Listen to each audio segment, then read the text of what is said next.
we've never come out and said it's, Super Bowl or bust this year. We have a defense that is a work in progress. And when you have to tighten up with, once you pay Andrew what we did, it's going to take some time to build on the other side of the ball. Nothing's ever perfect. There are no utopias in an NFL team. So we have a lot of things to be proud of, but at the same time, we're 1-3, and the expectations around Indianapolis are always going to be high. The Colts picked up their second win of the season on Sunday, but their GM stole the headlines when he said on a radio show last week that they've had a difficult time improving their defense because, listen to this, they gave quarterback Andrew Luck a new $140 million contract last offseason. So Grigson blaming Luck.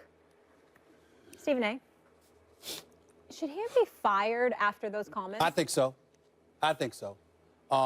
And it's not just because of the comments. Let me preface my comments, Max, by saying, look, we sit up here, we watch things, and regardless of it being about opinions or whatever, I'm serious about calling for somebody's job. It's not something that I take lightly. But Andrew Luck is the franchise. This guy could be perceived as being primarily responsible for the lack of protection that has been accorded to Andrew Luck. I'm not going to even count the hits. We're talking about right now, Andrew Luck has been sacked 20 times. 20. This is after you paid him this contract. Last year, he got hurt, so that didn't apply because he only got sacked 15 times. But, he got sacked 15 times, but he only played like 7 games or so because he was injured. Year before that, they were 22nd. He got sacked 27 times. 2013, 32 times. His rookie year, 41 times. This is the franchise. You've had a suspect running game, even though Frank Gore is relatively decent. But you've had a suspect running game. You've had a suspect offensive line. You haven't protected Andrew Luck. Now your defense stinks, okay? And you got the audacity to go on the airwaves and talk about how we got to tighten things up a little bit because of the contract we signed Luck to. What the hell have you been doing all of these years? This is Andrew Luck's 4th season. You knew he was here. He's been here. What the hell are you talking about? His 5th season, actually. He's been here long enough. What are you doing? You got the 29th ranked defense, 30th in yards allowed. You rank 28th against the pass. There's so many holes in this franchise. I'm not even looking at Pagano because I'm thinking about Pep Hamilton being gone and Pagano, maybe he made that decision. Maybe they made that decision. Then you had the relationship between Pagano and Grigson, which was an issue. Irsay steps in and brings them all together like he's Gandhi. Everybody singing Kumbaya and hugging one another like everything that was going to alleviate all the concerns. Your number one priority is to facilitate the success and well-being of Andrew Luck. And you have had all of these years to do it, and you have yet to do it. To me, I view Grigson as more of a problem than Pagano. And I think it's a mistake for this man to be in this position because you have had ample opportunity to address the concerns as it pertains to Andrew Luck, and you have not done so. Enough's enough. The answer to the question, should Grigson be fired after these comments, is no.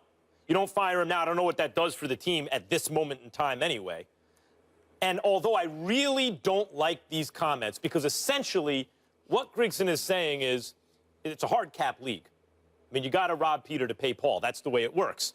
What he's saying is our quarterback is so great because Andrew Luck is not overpaid. It's not like anyone's sitting there going, damn, Andrew Luck gets all that money. He doesn't deserve it. It's not an Osweiler contract or something. Andrew Luck's the quarterback really you want. I mean, he might have the most trade value of anyone in football. He's in his prime. He's amazing. Right.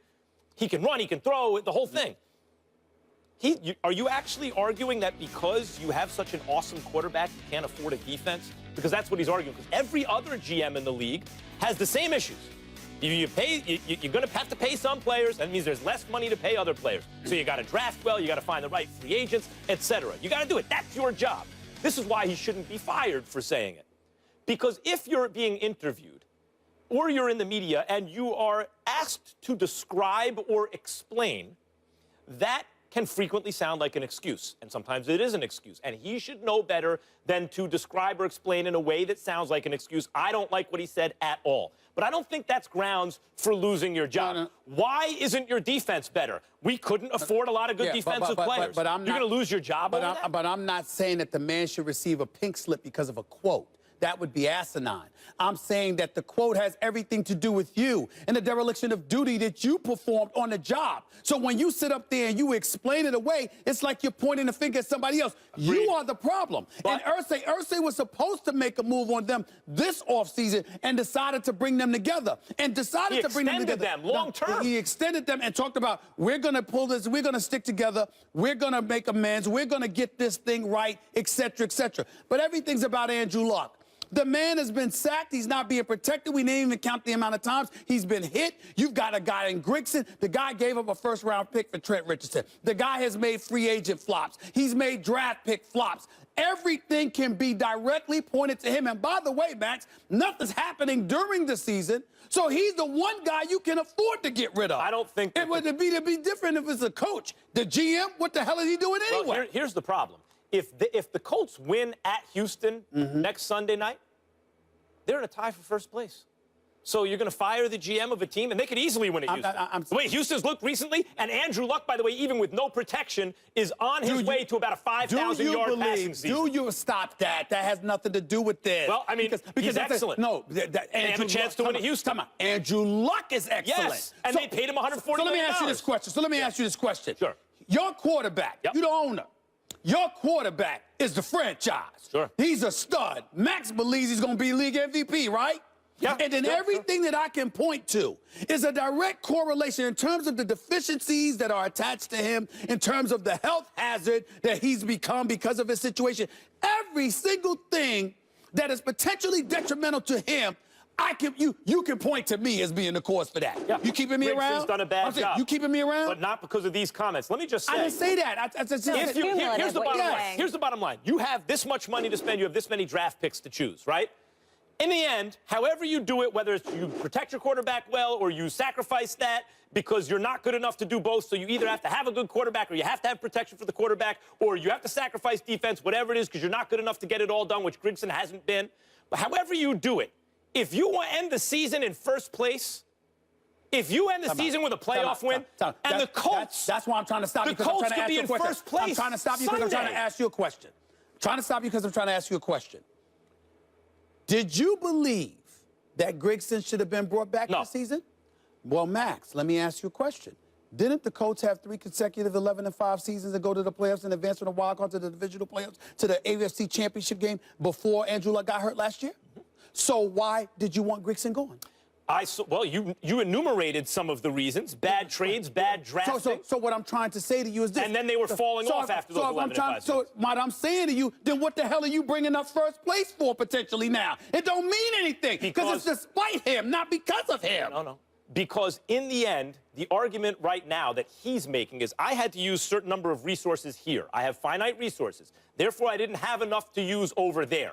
What I'm saying is a better GM would figure out a way to get it all done. However, in the end, however you get there, you get there. If they wind up ending the season in first place, but Max, then he's done his job. Hold on. I just asked you. Even if it's mostly Andrew Luck. No. I just asked you. I said, would you have brought him back this year? You said no. I would not have extended him to a long-term extension. So what I'm saying to you is this. He had 3 first-place finishes. Evidently, that didn't matter to you because you looked at the job he was doing. So why would you bring up the first record or the potential first-place record now? Because he's not doing the job. Cause to fire him? I'm saying you're saying yes. I'm saying no. The comment itself gave you reason to look at his history and the job that he has done. You don't need reason. You can fire a guy for anything. No, I'm saying I'm not going to fire the man because of the quote. I want to fire him because the quote that he gave really brings attention to him. So his thought process and how he's not accepting responsibility. And he's not, for the job he is not doing. I don't like the comments. For the job he's not doing. I don't like the comments at all. Okay. I don't consider them a fireable offense. I think his job performance is a fireable offense. At the end of the season, you don't like him? Why not? What's going to happen to them now? Pay him anyway. You want to pay 2 guys? What's the GM going to do right now? You put somebody else in this position that's already there. He ain't doing it. Try something new. Okay, we can keep going on. All right, let's leave it there. The 4-1 Falcons knocked the Broncos from the ranks of the unbeaten. Does this prove they're for real? Merrill Hodge will join us with that answer. That's next.